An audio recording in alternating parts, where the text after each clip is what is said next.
welcome back. In the latest installment of Feminist News, who is going to be the favoured one between a female perpetrator and a female victim? Well, as we see here, judge tells two female thugs they are neither glamorous or sophisticated after they hurled abuse at two love rivals, and one battered them with her stilettos. Yes, as in, could have caused death, because it was to the face, puncture wounds to the face. Chloe Morris and Kelsey Darby, both 24, spotted victims in a pub in late 2018. Pair verbally abused Jessica Earp and Jodie Westwood before being asked to leave. Morris then smashed Miss Earp in the face with her heel as she left at midnight. So, the situation unfolds as you have the two female thugs in the club.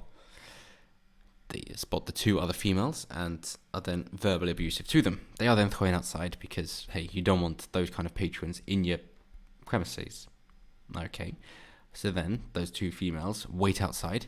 Once the victim two females, ones who've already been verbally abused, come outside, they are then attacked, dragged to the ground and beaten.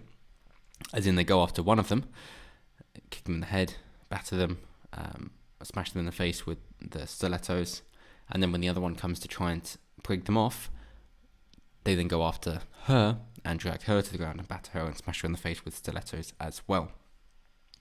So, with that in mind, you might be thinking, well, bloody hell, we talk about like wanton endangerment or manslaughter, that surely this is the level where it can go for permanent damage, especially if you get it in the eye, then they're blind for life. You could cause brain damage. Just pushing them onto the ground could cause brain damage or death. And then kicking them in the head repeatedly, that could cause brain damage or death. So, wow, what kind of prison sentence are these psychos going to be put under in order to keep the streets safe and to send a message to say that this kind of attack, which is premeditated, and they have the weapons of stilettos at the ready, isn't okay. So we've really got to let other people know that if you try to do this kind of thing, we aren't going to accept it at all, and this has no place in our society.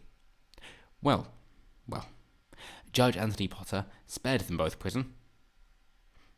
No prison time for them, because they're young white women. Is that it? Is that really it? Telling them there was nothing remotely glamorous or sophisticated in the way they acted outside the Black Swan. Morris was given a 2-year prison sentence, suspended for 2 years, and was ordered to do 150 hours of unpaid work. Well, I doubt she knows what paid work is. She was also ordered to attend a 30-day rehabilitation program.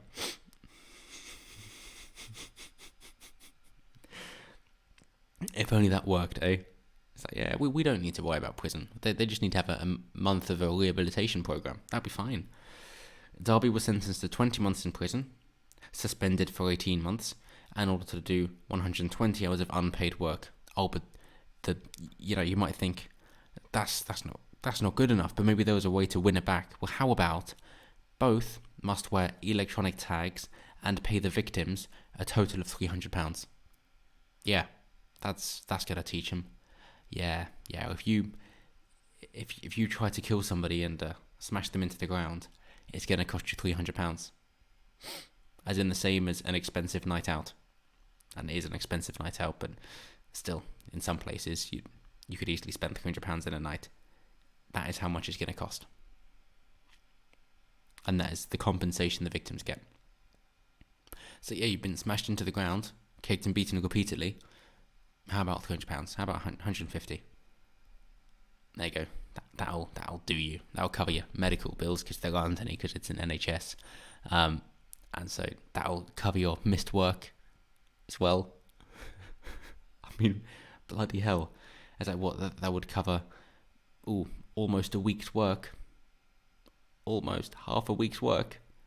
There you go. Now it makes up for it. Yeah, sure, you can't go back to work for a couple of weeks because you're recovering, but that's the compensation that you get. But it gets worse, because as Judge Anthony Potter goes on to say, it's plain she was waiting for these two women to come out. The removal of the shoe was a deliberate act. The casualness of it is particularly shocking. A stiletto shoe, and this is so unnecessary, is intended by most women to add an element of sophistication and glamour. I think Judge Anthony Potter is a bit taken aback by these duck-lipped women. but there was nothing remotely glamorous or sophisticated in the way you conducted yourselves outside the Black Swan. If it was not bad enough that you, Chloe Morris, were intent on provoking an argument with Jessica Earp, what is worse is the way, in quite a calculating fashion, you removed your stiletto shoe and had it in your hand ready for a confrontation. You did it in a casual manner which was quite chilling. Anyone who thinks for a moment recognises that the heel has the capacity, when directed at someone's head, to severely injure them. If that heel had gone into someone's eye, it would have blinded them. But the judge added he was suspending their sentences as a result of the case taking almost 2 years to come to court. So apparently they've changed over the past 2 years and have been lovely during the pandemic, in which case they've already been rehabilitated, so there was no point for them to have gone to prison in the first place because they're clearly actually already doing just fine. So by delaying the sentencing and allowing them to be free in the interim, they have now escaped prison time because it has taken so long for them to be investigated. And don't get me wrong, it's good the way fewer people in prison because that's bloody expensive and doesn't seem to work as rehabilitation. But really, is this the hill that they're going to try and die on?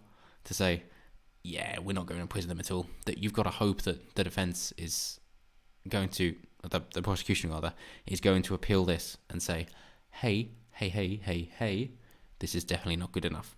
When it comes to rehabilitation, we're unconvinced. And when it comes to compensation, £300 is a paltry amount, which is offensive, basically, because it shows you have the thought of compensation, and yet think that £300 is enough for, quite possibly, permanent injury and scarring and visible facial abnormalities, deformations caused by these two women. But hey, the reason I say it's the latest in feminist news is because we all know that women get shorter prison sentences, and sometimes women don't get prison sentences at all. But as always, let me know what you guys think down below. How would it have been different if it was men who did this? I mean, wearing stilettos, they would have got off on a trans technicality. But you understand the point. If it was guys that then used football boots and studs in order to smash the head of another chap, and then another one once they came over to defend themselves, or to defend their partner, what kind of sentencing do you think they would have received? And do you think the women should go for equality then, instead of a supremacy?